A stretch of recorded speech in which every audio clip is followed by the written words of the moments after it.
Hey everybody, welcome to Did You Hear About This? I'm Bill. I am Scott. So you went and saw the Minecraft movie. Begrudgingly, I did, yes. Your kids are here with you. They Yes. said they loved it. How did you feel about it? I feel dumber having seen it. And you watched the not ripped off version. You went to the theater. You didn't download the half-finished version leak. Oh, that's a thing? Yeah, there's a version of it where you can see like all the strings and the ropes that people are hanging from, and you can see the creatures in the background without their faces CGI'd, so you actually see people in creeper costumes and just a face. Really? Yeah, that leaked out. Oh, I did not hear about this. No. No, we paid like $50 to go to the theater to see it. Well, what was it like? It's probably going to be the next Rocky Horror Picture Show. That's what I hear. People are yelling shit at the screen, just reciting lines. You sent me a news story that some theaters are going to take it out because mobs of kids are like destroying theaters with popcorn. Chase, are you telling me a story about some kid took like a live chicken into a theater? Yeah, this person brought a live chicken into the theater, and I thought it was hard enough to bring your own snacks into the theater. Now you bring your entire chicken. Yeah, how did he get it in? Did he stuff it into a backpack? I thought they check all that shit when you take it into movie theaters now. I have no clue. You can't even sneak in candy. Yeah, I don't know. Kid snuck in a chicken. Well, why was it a chicken they snuck in? So Steve basically says, Chicken Jockey. Chicken Jockey! Because Chicken Jockey is a zombie on top of a chicken, and the zombie controls the chicken to attack you, and I think that's why. Are you kids all taking mushrooms and LSD? Zombies on chickens is a thing that you guys like. I never said I liked it. It's just a thing. Are you following this at all, Scott?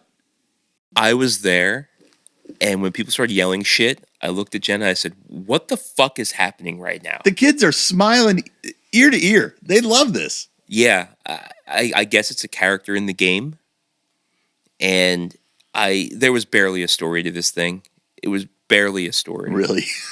It was like, oh, we have to go here and get this thing, and then we have to get that thing. So it's kind of like Lord of the Rings in that way, where it's just like, go get this MacGuffin, and then, okay, now we got this. Now you have to go get that thing, and it's like a quest, which I guess is what the video game is. But, yeah, I don't know. Have you ever played it, Minecraft? I fucked around with it, like, in creative mode and stuff, but, like, story mode, like, I don't really know the story of Minecraft. I didn't know there was a story. I thought, yeah, because I played it a little when my kid was young, because this game's been around forever. Yeah.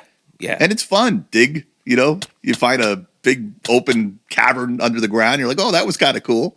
You build a little house. You're like, oh, that's kind of fun. But that's all I know you do with it. I don't know how you get any kind of story out of this. Everything I knew about the game, they cover within the first 5 minutes of the movie. And I thought, well, where the fuck do we go from here? That's everything I knew. And then it was just like, oh, we go nowhere. So I know the character you play is Steve. And Steve is Jason Momoa? No, Jack Black. Jack Black is Steve. Okay. Who are all the other people? Jason Momoa is basically, he's a caricature version of that guy we covered on our King of Kong story. He's like a guy that as a kid was the very best video game player at basically a River City Ransom ripoff. River City Ransom. Do you remember that video game on the regular Nintendo? Kinda. It's yeah. almost the game he was playing looked a little bit like Streets of Rage and a little bit like River City Ransom or Final Fight. Right. Yeah. So he was like a childhood star from being the very best gamer at this video game. And now he in the real world owns a very much failing CD, DVD, video game console, retro kind of arcade store. His character's not like actually in the game though. So he's so good at games that he's sucked into the game. It kind of goes, no, he was kind of sucked into the game to try and get rich because he was told that there are caverns of diamonds if he put these two pieces of something together, and then that's how he ends up in the overworld. The overworld. Yes. And who are the other kids in it? There's like two New other kids in town that are there for exposition, so old people like me can kind of get an idea what the fuck's going on. Well, I don't know. It sounds like a good time if people are bringing chickens in and throwing popcorn and screaming at the screen. But Yeah, the news story I sent you, it's all about how the theaters were like, we're going to throw this movie out of our theaters. We do not want to clean up this mess every single showing. Yeah. It's bad for business. People are like attacking movie theater employees too. Attacking them? Yeah, they're going crazy over this. Nuts. Dude, we sat down in the theater and every 5 seconds a kid got up to go to the bathroom, to go to the snack bar. I was like, where the fuck are these kids' parents at? It was not an enjoyable experience, not just for what was on the screen, but just the theater itself was just bad. And to say you can't sneak anything in, I bought, obviously, I'm not that old. I had the tickets for the movie on my phone. We walked right in. Nobody ever scanned my, we could have walked into that theater. Yeah. That's how it is now, I guess. Yeah. I don't go to theaters because they don't have ushers anymore. That kid that used to walk up and down the aisle and shine the flashlight at you if you were talking. Okay, that's a little bit too old. The shame flashlight. But just think about the difference of our generation to now. Like, that would shut you up. Bill's like, I don't go to the theater since the talkies are in the theater now. But once that usher stopped being a thing, I was like, fuck this. Everybody's just too unruly at a movie theater. I hate the experience. It was pretty wild. And they screamed at the theaters. They know what lines are coming up because it's on TikTok or YouTube or who the hell knows what. But everybody yells Chicken Jockey. Everybody yells Flint and Steel. Flint and Steel. The kids are laughing They're again. laughing like idiots. Yeah. I don't fucking get it. We're so out of touch. I hate being out of touch. But I don't think this is a rabbit hole I want to go down. I don't think I want to become a Minecraft guy. So we talked about how, like, we think Jack Black, he's run his course, right? Yeah, I always thought that. Yeah. Until I found out that he was in this movie. Well, and then I said, when I was watching all my YouTube video, like music videos, I said, no, I think having watched some Tenacious D, I think I could still go for some more Jack Black. This is just Jack Black being Jack Black. And he's not as good as School of Rock Jack Black. This is just Jack Black doing his thing. Because the character of Steve was basically a blank canvas. And he just made that character Jack Black. He sings his goofy songs. He does his little dances. He's Jack Black. Yeah, I'm sick of that. I am so over that. He was just on Saturday Night Live, and I was like, I'm going to skip this episode. I just don't care about him anymore. So you think he's got a resurgence in this?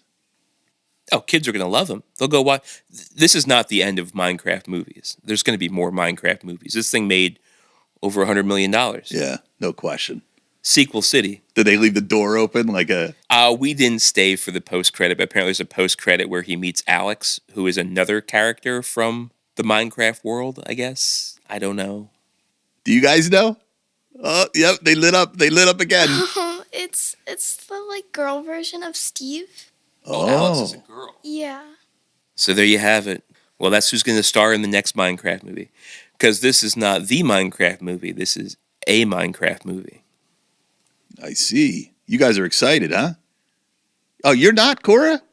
Wait a minute. Am I understanding that you didn't like it? I didn't really like the movie. Why? I don't really know. I just feel like it wasn't enjoyable because everyone was screaming and you could barely hear the movie. She's an old curmudgeon like us. Cora does not do great with crowds and people. Yeah, me neither, Cora. I'm with you. So maybe this is one for streaming. All right, That was that experience. sounds like a nice family outing at least. Jenna enjoyed it for Jack Black. She thought Jack Black was funny. Really? Yeah, I was like, I think I'm over this whole thing. Well, what other things are going on? I got some mailbag. Oh yeah? Yeah, we were talking about Val Kilmer last episode. Yeah. People seem to like Val Kilmer. I like Val Kilmer. So Sister Michelle sent something that I thought was kind of interesting. It was a long love letter to Val Kilmer and things that we forgot to talk about, like Kiss Kiss Bang Bang. Remember that movie? Yeah. So in this long letter she wrote me, very long, incredibly, I won't read the whole thing. That's a typical Michelle email, though. It is. Oh, and I believe if you haven't already seen it on Prime, is a documentary about Val Kilmer called Val. I've seen that on the tile. I've Yeah. never been that big a Val Kilmer fan to be like, I'm going to watch that, because I don't even know what that is. I didn't know what it was, but I did see that as well, yeah. They actually show the footage he used when he brought a camera to several sets to film as he sounds almost exactly like his dad. Little wonky writing there, Michelle. I'm not sure what you're saying. So I guess Val Kilmer would go to movie sets and film the experiences on the movie sets, and this thing was a documentary showing all of that footage. That's kind of interesting. I'll have to check that out. I knew he did it like in self-defense on the island of Dr. Moreau because he was having a feud with the director. They actually show the footage he used when he brought a video camera to several sets to film behind the scenes, and his son does voiceover for him as he sounds almost exactly like his dad, she says. Val Kilmer's son does voiceover on this documentary, I guess. Yeah, I guess. He knew it was a matter of time, and putting that documentary out was most likely a way to put his mind at ease. Rip Val Kilmer, always and forever my Mad Mardigan. There it is. Nice ending. Yeah, I'm not totally following what she said there, but I was hoping maybe you saw Val and understand. I didn't see Val, no. Yeah. No. I do have a fuck-uppery from last episode. Ooh. It's going to be shocking to everyone. The drummer for The Doors was not Joey Joe Jahoozy What's It. No? No, it was John Densmore. That's the name I couldn't think of last week. Really? Even I don't know that name. John Densmore was the drummer? He was the drummer for The Doors, yeah. That's not ringing any bells. Yeah, I thought it was Mitch Mitchell, but Mitch Mitchell drummed for Jimi Hendrix. Yeah. All right, well, thanks for writing in, Michelle. I'm not understanding completely what you're saying there, but that's just part of the fun. Like I said, very true to a Sister Michelle email. Long, and you pick up about a good 75% of it. Huh? Other than that, get ready to do some cooking today. That's my whole day. That's your weekend plans? Because we're recording on a Saturday today. Yeah. Usually we do Thursday nights. Yeah, I have a chili cook-off coming up in May. I'm going to defend my title of the Cape May County Chili and Chowder Cook-Off. That's cool. So I have a new chili recipe, and I don't have a chowder recipe, but I did come up with one over the past few days. So I'm going to make that today and use my in-laws as some guinea pigs. Do you just make these recipes up by taste, or do you go searching for them online? How do you come up with a recipe? I'll look at a bunch of different recipes, either in books or online, and I will get inspired by them. And I'll take what I like out of one and maybe put it into another. And then I put my own techniques into it. Like, I'm a big grilling and smoking person, so I'll do my own thing. So I'll put my own flavor on it, but that's why I have to trial and error this for the next month. Yeah, that's cool. Amy's been getting into making different martinis, and she's into espresso martinis. So last night she was making a martini. She's trying these little things, just using her imagination to kind of come up with a recipe. And I was thinking of you. I was like, that's probably what you're doing when you're coming up with your chili recipes. It's just like, I know this tastes good when I've had it before. I'll just mix it together. Yeah. Never really thought of food that way. Now I kind of get the art of cooking. Yeah. It is an art form. I mean, that totally sounds artistic to me. Yeah. Like, I'm trying to figure out, do I want to use onions or do I want to use shallots? Or do I want to use leeks, or do I want to use fennel? And then the rest is trial and error. And I'll try it one way, I'll try it another way, I'll see what I like better, and go from there. Well, an espresso martini and an espresso old-fashioned, which is what I had last night, they will keep you up late. They will. Nothing like getting caffeinated and drunk at the same time. I didn't realize how much actual caffeine was in these things. I always figured it was like a little spritz of espresso flavor. Nah, these things are like cups of coffee. Now Bill's speedballing. Yeah, I was up all night. That's why when you got here, it was only 10:30. I was like still showering. I was late to get out of bed because I was up all night. Yeah. Other than that, just watching some television. Phillies baseball season's in full swing, so watching Phillies baseball a lot, and that's about it, man. How about you? Well, I had a busy work week. We brought everybody in we're one of those remote companies, so a couple times a year we bring people in from where they live, from Colorado to Florida. We fly them all in. And then we have sessions and like learning sessions, and we do volunteer work. I was breaking my back mulching for a farm near us in rural Pennsylvania. That's what we made everybody fly in to do, back-breaking work. Ugh. So I've been pretty wiped out, and I'd come home at the end of the day and just be like, I'm going to bed. Just, usually what I try to do is collect news stories through the day, and I just didn't even have time to go on the internet. At least you thought you were going to bed until that espresso martini kicked in. Yeah. You jacked up. Last night, yeah. I was like, I finally got to lay down and get some sleep, and I had one espresso martini, and boom, ruined my entire plan. Nothing worse than being physically exhausted and mentally wired. It's the craziest feeling. And drunk. Yeah. Throw that in the mix. 3 things at once. Yeah, it was a rough night. I did pull a few news stories for this week, so this will be a news-heavy show, I think. There's not a whole lot else going on, really. Yeah, I've got a few that aren't great. I mean, they're just not. Way to sell it, Bill. Yeah, sorry everybody. When it's a slow news week, I can't control that. The Marvel Blade movie, I guess, is officially scrapped for now. That's something we talked about in the past. I thought I'd bring up just because we had talked about it, that they were making this. And they've been dragging their feet with it for so long. Since pandemic, they've been Yeah. trying to get this thing launched. And they come up with different stories, and they're just like, nah, this still isn't right. And they've just never been able to put this thing together. It's been so long, even they made fun of it in the Deadpool movie. Yeah, pretty much. Yeah. So that got canceled. I don't know what else to say about that. I wasn't that excited for a Blade movie anyway. No. You know, I don't go back to watching the old Blade movies. Right. The story here from Variety. Val Kilmer was asked by Will Forte. No. let me Other say that way. again. Yeah. Val Kilmer asked Will Forte to do The Amazing Race together. I read this story. I like that. Their agent said, no way. And it's maybe the biggest regret of my whole life, says Forte. Could you imagine that? I would have liked to have seen them two on The Amazing Race. I never watched The Amazing Race, but I would have for that. You saw that story too? I did. Will Forte did Hot Ones this week. Oh, really? Yeah, he was an animal. He actually unscrewed every single bottle. You know, they do the final dab on the last wing. They'll put some extra sauce on it. Yeah. He put extra sauce of every one on each wing as they went. Oh, wow. Even the bomb. So he was like a crazy hot sauce freak, and he didn't flinch. He was almost as stoic as Bill Murray.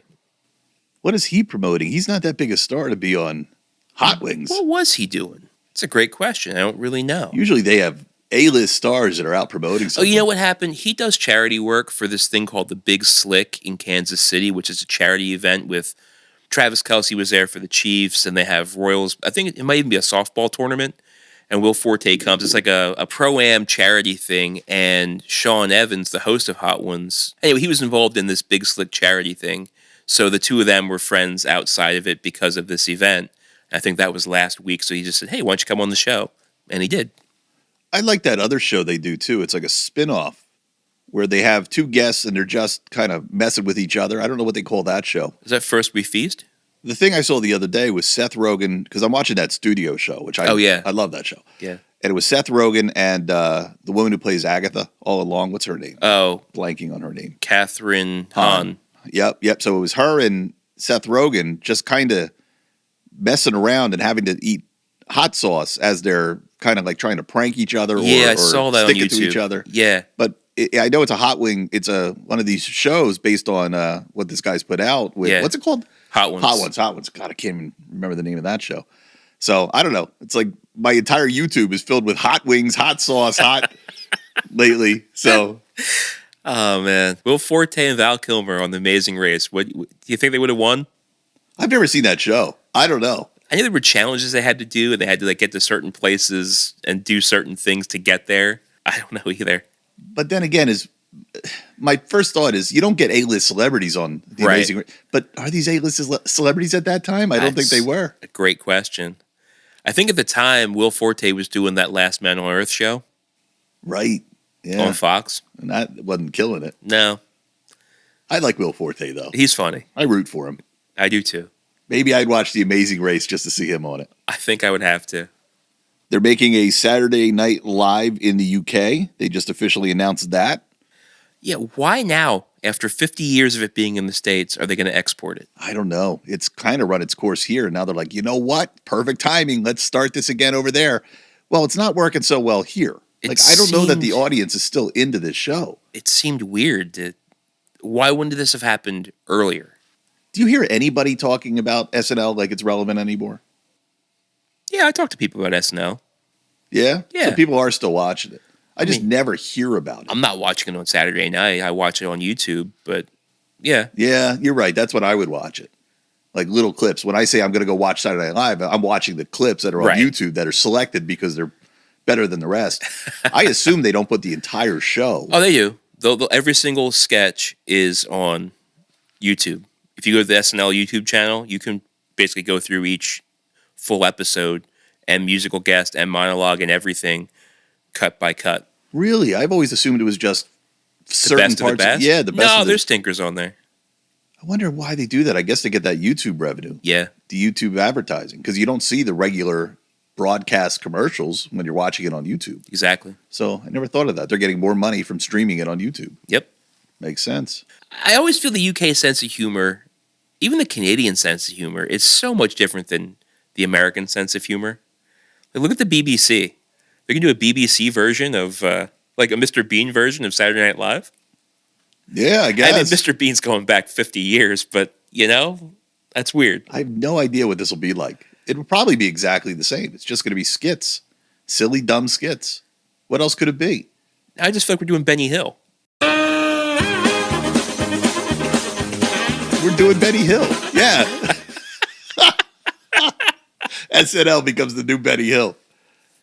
Yeah, I don't think they're going to do anything different. Yeah. And if it's not running its course here, like I figured had run its course, it's like, well, maybe they're thinking it's run its course in America. Let's try to port it over here. There's an audience that's untapped. That's the best I can think of why they think this would work. I don't know. I mean, and why didn't they think of it sooner? That's my thing. Why wouldn't this have been tried before? I don't know. Yeah. We'll see. I mean, we imported The Office from them. I feel like we got a better trade deal in that one. Yeah, I've seen The Office on the UK version. Ricky Gervais is funny, but it's that dry British humor that ours worked better. Ours works better, but it works better for us. For us, yeah. Right. Yeah, not much else to say there. Like I said, it's been a pretty slow news week. Well, I have a few here. What do you got? Remember Jurassic Park? Vaguely. Yeah, that little indie film known as Jurassic Park from 1995. That spawned a bazillion sequels. Yeah. Remember how great of an idea it was to bring back extinct animals and how well that played? Mm-hmm. Have you ever heard of the dire wolf? No, the dire wolf.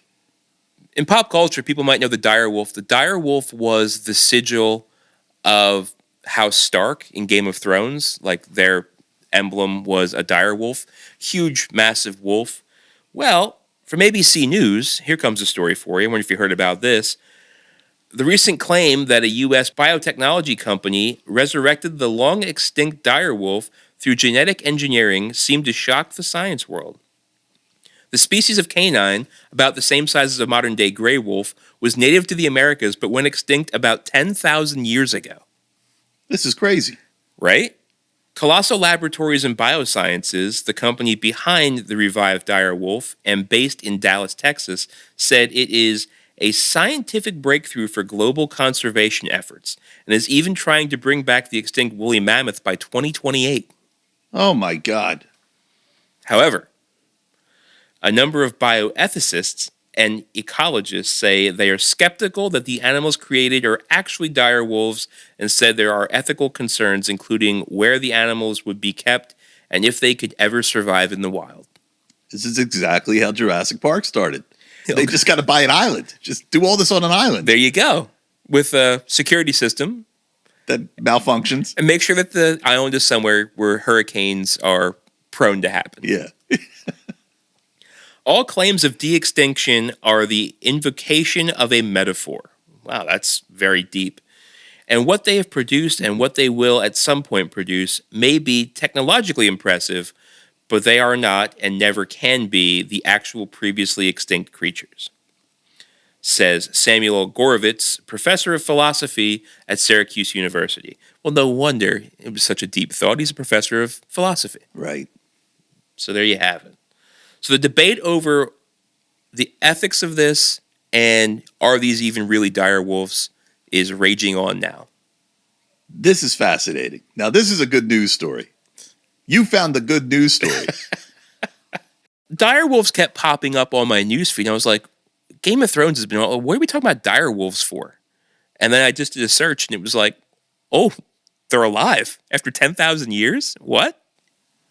When I first heard they cloned a sheep, and I was like, that can't be real. But Dolly.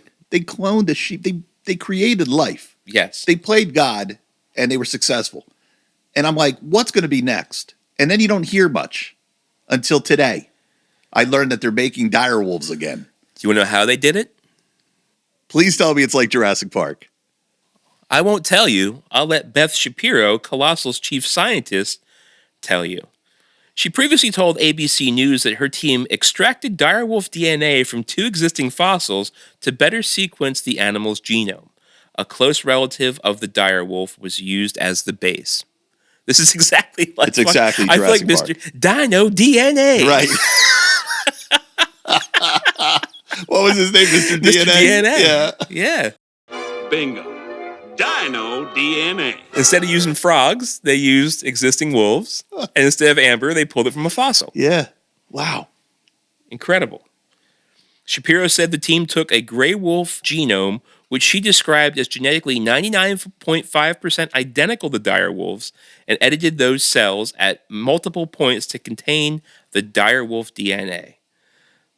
The company says no animals were harmed. The team used surrogate dogs who have since been adopted through the Humane Society to help give birth to the dire wolves, which are white.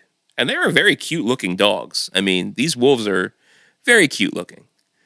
But to take a line from one Dr. Ian Malcolm, you really didn't come up with the science. You really didn't do this. You just stood on the shoulders of people before you, and before you realized whether you should, you did. You start slapping logos on lunchboxes. Well done. That is so crazy. Yeah. Because, I mean, what a slippery slope. Next thing you know, like they're bringing back a woolly mammoth. Next thing they're going to try a Tyrannosaurus. Next thing it's going to escape from its cage and it's going to rampage New York. This is truly life imitating art. It really is. Yeah, I can't believe they could do this now. The world is so amazing sometimes. We read our stupid little stories about Saturday Night Live in the UK and shit like that. It's like, meanwhile, all this amazing stuff is actually happening. And many people miss this story. You got it on your feed, but how many people don't even know that, like, they've cloned sheep? We've cloned things. It still blows me away that we could do this now. Yep. So that blew my mind a little bit. Wow. Okay. It's going to be a bunch of people that want to buy these things. You know that. Oh, you think it's going to be like the next designer dog? Yeah. The next designer pet? Oh, absolutely. I want to clone direwolf. Yeah. Most animals that are cloned or genetically modified, they cannot actually procreate. So it comes down to more and more cloning and manipulation. Then again, they thought that about the dinosaurs on the island. That's right. They did. Wouldn't it be great if all these, everything they clone, like they just can't get one thing right? Like they're all cross-eyed or something. They just can't figure that out. In many years, they finally do the woolly mammoth. They unveil it and it's cross-eyed. That would be great. Well, I have another news story here that is about some movie lore and real-world implications, but this is things we do all the time. This is actually something you've done in your professional career. Do you remember The Shining? Sure. Another little indie film known as The Shining back in 1980. Remember the ending of The Shining? The final dolly shot where they pull back on the big painting? The photograph on the wall of the overlook? Oh, the photograph, not a painting, right? Yes, it's a photograph, and Jack Torrance is front and center on the photograph, and he's been there the whole time. Yeah, I always think that's an interesting picture because you know he wasn't in that picture. They must have found an old picture and did early 1980s photoshopping. But they did a good job because I remember thinking, wow, it really looks like he's in that photograph. Well, that's exactly what they did. In fact, the story I have here from Polygon, researchers have discovered the original source of The Shining's iconic photograph. A long-hidden piece of film history trivia has finally been uncovered. On April 5th, so just a few days ago, New York Times visual investigator Eric Toller announced on Blue Sky that he and British academic Alasdair Spark found the original photo that was doctored for the ending of Stanley Kubrick's The Shining. Despite the fact that this photo is one of the most famous images from any horror movie, its actual origins and real-world location where it was taken were technically unknown for years, which made tracking it down a particularly intriguing project.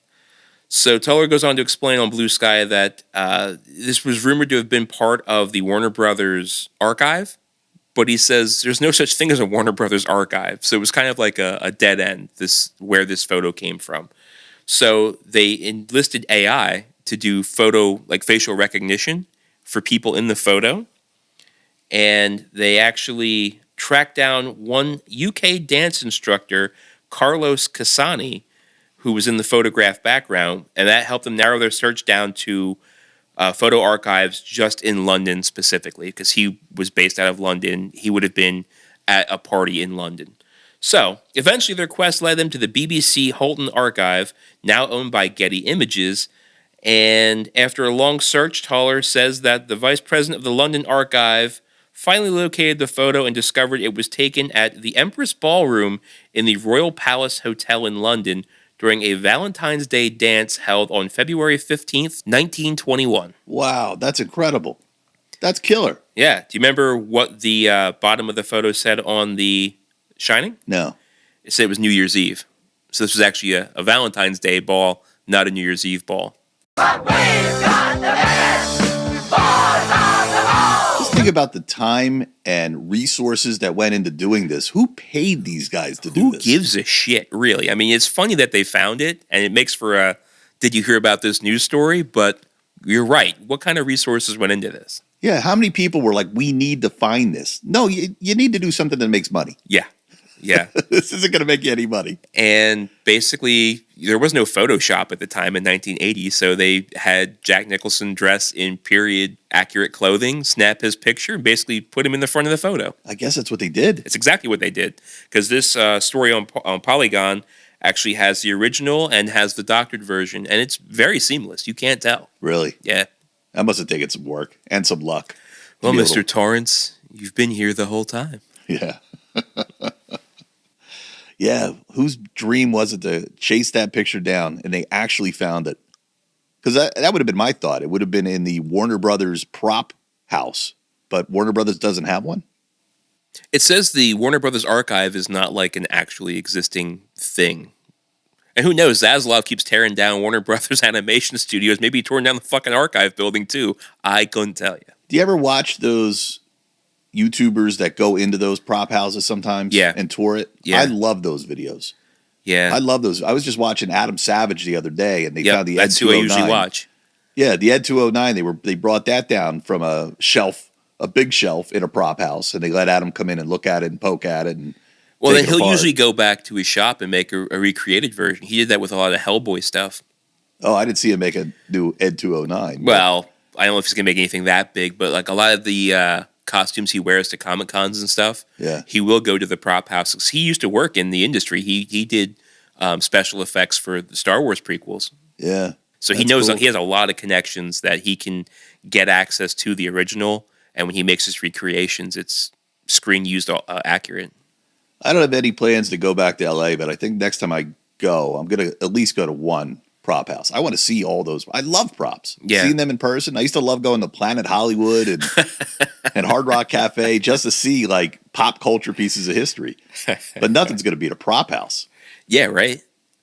The amazing thing about a lot of those prop houses and a lot of the big props you think would be so well preserved, they just deteriorated over time. They were made for a shot. They weren't made for long-term archival reasons, you know? Right. There's some gruesome pictures of old Teenage Mutant Ninja Turtles. They definitely weren't made for posterity. No. They were made for that shoot and that's it. Ugh. Some of those things, some of those costumes rotted. Yes. They look like mutants. It's like anything that had foam in it, it just like decomposed into nothing. Yeah. Ugh. They look like the Toxic Avenger. They really do. Well, my last story involves a famous New Jersey musician. Bruce Springsteen. The other one. Bon Jovi. That's him. I guess the other one could have been Frank Sinatra, but not this time. It's John Bon Jovi.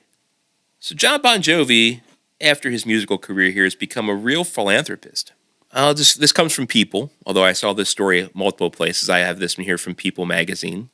John Bon Jovi's restaurant in New Jersey aims to feed the homeless. The mayor wants to shut it down. Boo! You Oh, doing a good thing, and the mayor wants to shut this down? Tom's River Mayor Daniel Roddick had some choice words for the Star's JBJ Soul Kitchen pop-up that opened in February. The rock band frontman, 63, and his wife, Dorothea, launched the John Bon Jovi Soul Foundation together back in 2006 with the goal of ending hunger and homelessness. In their pursuit of the altruistic mission, the couple opened the JBJ Soul Kitchen, a New Jersey-based nonprofit restaurant that has a pay-it-forward model to accommodate all socioeconomic backgrounds. So it's not a soup kitchen. It's not like they're just handing out free food. You can go there. You and I could go there today, buy a meal, And they give you the option if, hey, you want to pay for somebody else's meal that can't afford it. So it's like this charitable thing. It gives you the opportunity to pay it forward, which I never understood at the Starbucks drive-through, but this makes more sense to me. Yeah. Well, I know he owned a soup kitchen too. Oh, did he? I think it may have been this. I'm wondering now if this is the same thing that I know of, because I know that he would volunteer there, and people would walk in and volunteer and look to the left, and there's John Bon Jovi working, as hard as everybody else. Well, as stated on its official website, it's not a pay-what-you-want model or a soup kitchen, as customers pay for their meals. The suggested price is $12, and they're given the opportunity to pay for someone else's meal, assisting those who can't pay, and instead volunteer their time. So people that can't pay will work there and volunteer there, but they get free food that's paid for by somebody else. They're not working for their meal. It's just everybody's kind of paying it forward. With money if you can, but with volunteering if you can't. The first restaurant opened back in 2011 in Red Bank, New Jersey, and then expanded to Toms River, Newark, and Jersey City. In February, the restaurant opened a temporary pop-up location stationed inside the Toms River's Ocean County Library, which is set to shut down in May. So pop-ups are only around for, a set period of time. They're here, then they're gone.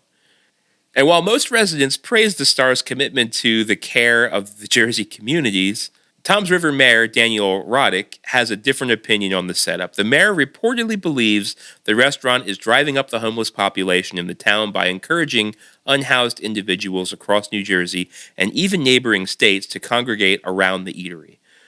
According to NJ Advanced Media, Roddick stated, quote, "If they're going to turn this into a homeless shelter, hell, cut everybody a check and give them a Barnes & Noble gift card." I don't know what that means. Me neither. I was just going to ask you what that means. I definitely want it gone, the mayor continued. We certainly don't think that the library is a good place. The issue was never Bon Jovi, it was the Ocean County Board of Commissioners who engaged with these nonprofits. So the mayor is saying that the commissioning board of the county, who the county has, I guess, more oversight than the mayor does. The mayor just oversees the city. The county says, yeah, no, this is a good thing for the unsheltered community. We're going to back this. So he's pissed off that the county commission partnered with nonprofits. The mayor also called the pop-up a real safety concern. Other side of this coin, Ocean County Commissioner Robert Aris pushed back against the mayor's claims that any alarming incidents have occurred because of the JBJ Soul Kitchen. He's saying the incidents have increased. We actually have data that shows that they have not increased. It's not a soup kitchen. So this guy is like kind of maybe false flagging it, saying like, well, all these homeless people are here. Do you ever think that maybe the homeless people aren't there and the homeless numbers aren't growing because of the soup kitchen being there, but because the economy is in the complete shitter and there's just more unhoused people than there were before? Right. The unhoused people aren't there because of the soup kitchen. The soup kitchen is there because of the unhoused people. Yeah, I mean, I see both sides of it. I guess I understand the argument. Well, Mayor Daniel Roddick and the Ocean County Board of Commissioners both did not immediately respond to people's requests for comment. To date, the JBJ Soul Kitchen has served over 208,000 meals, with 59% of the meals earned through the customers volunteering and 41% paid with donations, per its official website. Despite the mayor's sentiments, the JBJ Soul Foundation and the JBJ Soul Kitchen are beloved by notable names and A-list celebrities. So there you have it. Complicated stuff. Just trying to do some good things, and yeah, sometimes despite that, there's still trouble around the corner for you, John Bon Jovi. Yeah, I mean, no good deed, right? Yeah, that's the way to put it. No good deed goes unpunished. Yeah. So that's frustrating. I wish there was more talk about what the neighbors of the area think about this. The mayor's one opinion. You'd have to imagine, unless he's committing career suicide, that he's voicing what the constituents want. Or maybe he's just, I don't know, I don't want to get political, but... Yeah, I don't know how you don't not... Yeah. We're talking about politics, how do you not get political, but... how do you not? Clearly my thoughts are more on the side of John Bon Jovi with this one.